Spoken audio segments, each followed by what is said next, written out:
दिएको थियो।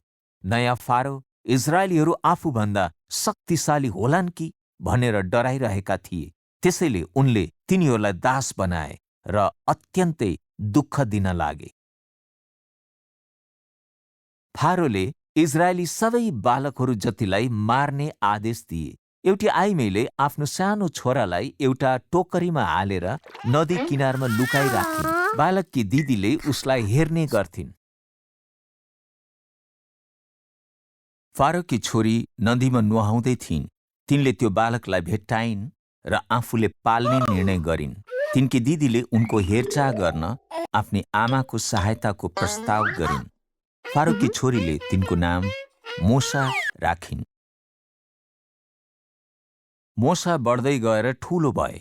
एक दिन उनले एक मिस्री मानिसले एक इजरायली मानिसलाई हिर्काइरहेको देखे। मोसाले मिस्री मानिसलाई मारिदिए। त्यसपछि डरले उनी मिद्यानीहरूको देशतिर भागे र त्यहाँ 40 वर्षसम्म गोठालाको काम गरे। मोसा होरेब पर्वतमा आफ्ना भेडाहरू चराउँदै थिए। बलिरहेको पोथराबाट परमेश्वरको आवाज आयो, मोसा, मेरा मानिसहरूले दुःख पाइरहेका छन्। तिनीहरूलाई छुटकारा दिन मैले तँलाई छानेको छु। मोसाले रुँदै भने, म सक्दिन। परमेश्वरले प्रतिज्ञा गर्नुभयो, म तँलाई सहायता गर्नेछु। तेरो लट्ठीलाई भुइँमा फ्याँक। मोसाले त्यसै गरे। त्यो सर्प बन्यो। जब उनले त्यसलाई उठाए तब त्यो फेरि लट्ठी बन्यो।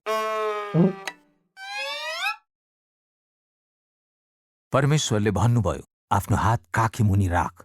मोसाले त्यसै गरे। त्यसपछि उनले हेरे, हातमा त रोग पो सल्केको थियो। जब उनले फेरि हात काखी मुनि राखे तब त्यो निको भयो।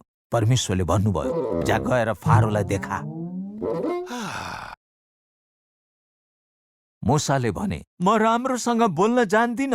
परमेश्वरले भन्नुभयो, म तँलाई बोल्न शब्द दिनेछु। तेरो दाइ हारूनले तँलाई मद्दत गर्नेछ।